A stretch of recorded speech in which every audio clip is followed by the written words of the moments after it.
coming to the parents meeting. We're going to be talking about developmental milestones today. We're going to start by watching a short video, and then we'll follow up with your questions.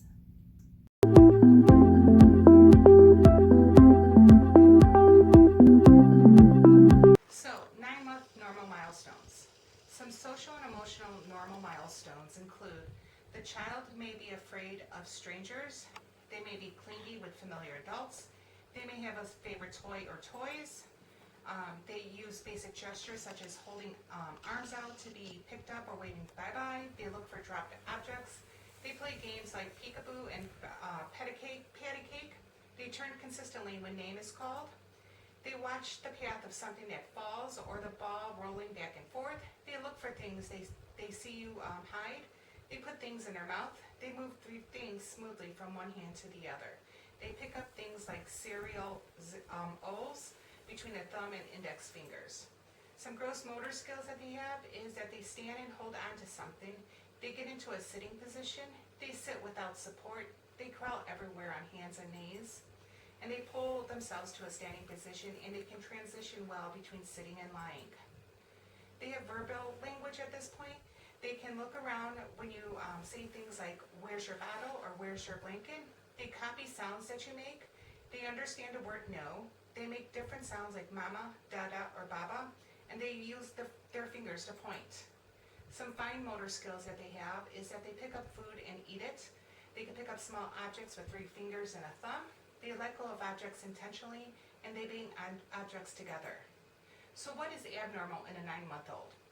When the child doesn't bear weight on legs with support, they won't sit with help, they can't babble words such as mama, dada, or baba, they don't play any games such as back and forth or peekaboo. They don't respond to their own name, they don't seem to recognize familiar people, they don't look where you point, they don't transfer toys from one hand to the other.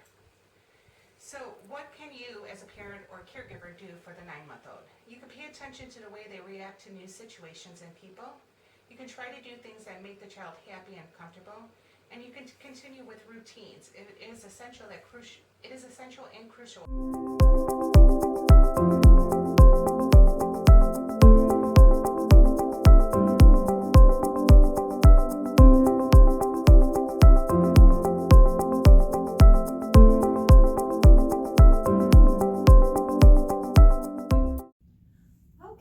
So we're done with the video. Does anybody have any questions about what you've just watched?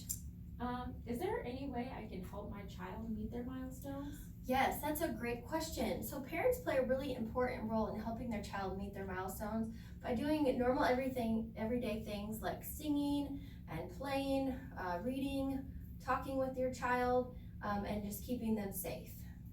Any other questions? What if they aren't meeting their milestones? So every child is going to develop at a different rate. So the milestones that we have set for each month, 6 months, 9 months, 12 months, they're just guides for providers, so we can assess your child and compare them to other children of their same age. And if you think your child might be slow or they seem behind, it's really important to talk to your child's provider or pediatrician about it. In some cases, the pediatrician might be able to pick up during a well-child visit the fact that the child is lagging or behind. Sometimes it might take several visits to do that, but in any case, they can refer the child to a developmental specialist and they can assess for any issues. We can also use screening tools in the office. One of those is called the Ages and Stages questionnaire. I don't know, has anyone filled this out in their office visits with their doctor? You have? Okay, awesome. So this is for each age. This is 9 month that I have right here. This is going to discuss the normal things that a child would be doing at 9 months, and the parent answers in each category: communication, gross motor, fine motor, problem solving, personal, social. And they're going to say for each question whether the child does it sometimes, all the time, or not yet. And then based on that, we get a total score for that section, and that tells the provider if the child is meeting milestones in that area, and that can help us decide when we need to refer the child to a specialist for additional help.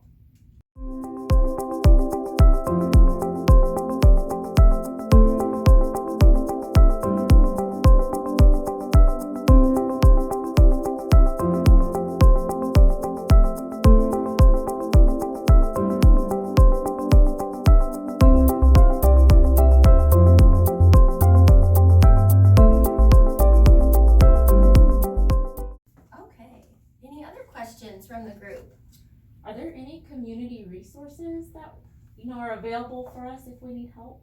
Yeah, absolutely. So there's one resource that's called First Steps, and this is actually free to children aged birth to 3 years, and they go into your home and provide therapy. It can be once a week or once a month, whatever the therapist determines is appropriate for your child. But they will provide speech, occupational, and physical therapy. Again, depending on what developmental delays your child was to have, that would be the therapy that would be offered. And again, that's free in-home therapy from birth to 3 years old.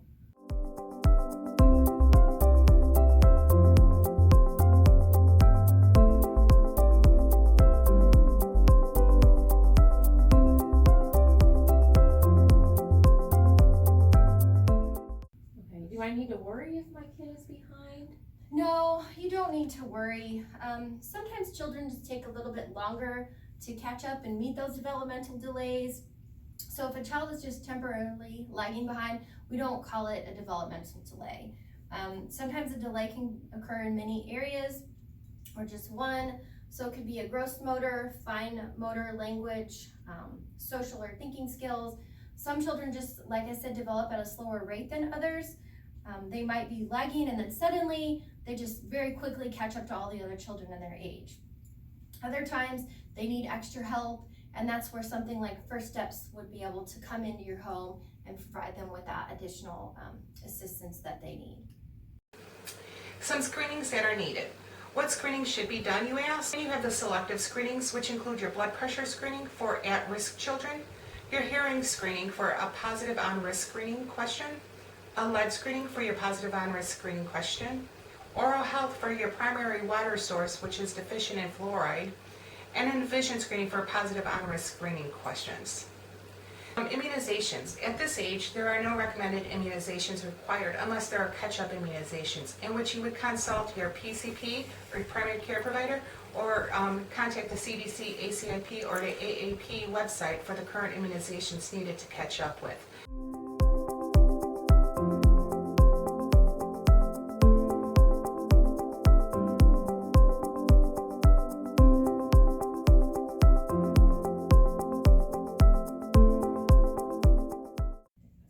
Okay, what other questions you guys have? This is really great. So I love hearing all these questions from you guys.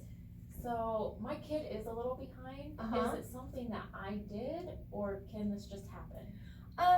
Developmental delays can have a lot of different causes.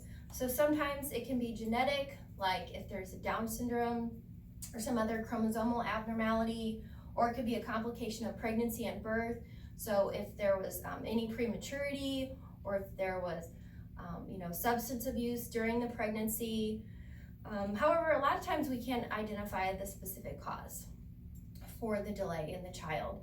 Sometimes they can be easily reversed though if we catch them early enough, and that's why doing the screening tests like the ASQ during the well child visits are so important.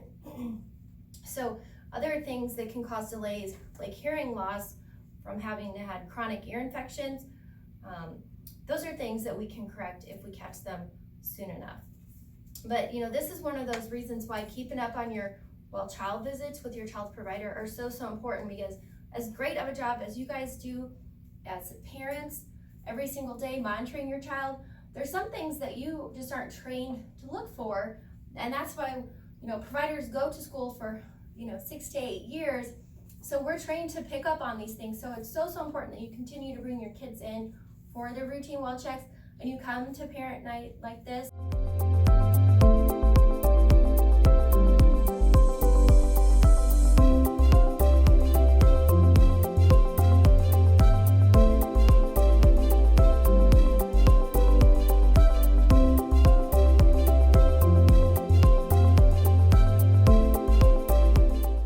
Right. So how can I best help my child then if I do think they are behind?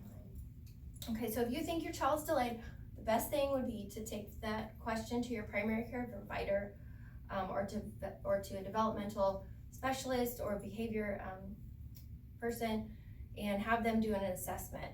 An alternative would be to work through your local school system. So if you have a child who's a little bit older and they're in the school system already, They can do screenings and assessments there. So if your child seems to be losing ground, like in other words, I've met these milestones and they seem to be regressing a little bit, they seem to be not able to do things they used to be able to do in the past, you should have them seen right away. But in other terms, if they're just not seeming to meet their milestones, the sooner you get them into the provider to be seen, the sooner you get the diagnosis, the sooner we're going to be able to provide help and we can intervene and get your child caught up to the other children that are their age.